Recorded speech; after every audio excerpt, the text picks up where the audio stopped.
história junto com a minha.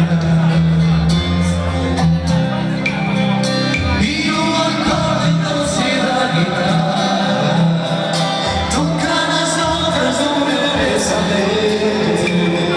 E em cada vez tu traduzir as vidas do meu sentimento. Estou apaixonado. Este amor é tão grande. Estou apaixonado e só penso em você a todo instante.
Estou contente por ter-vos cá mais uma vez.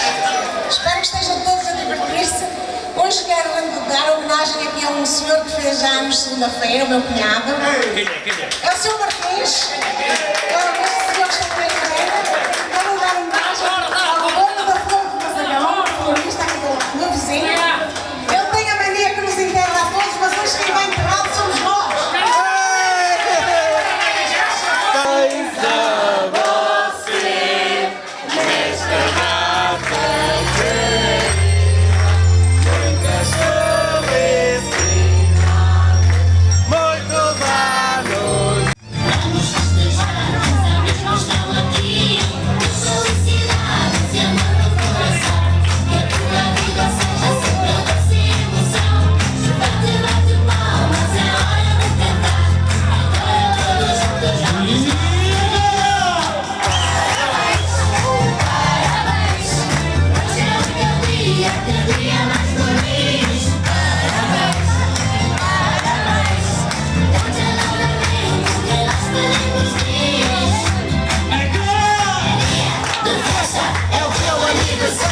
Chama a batatinha, batatinha.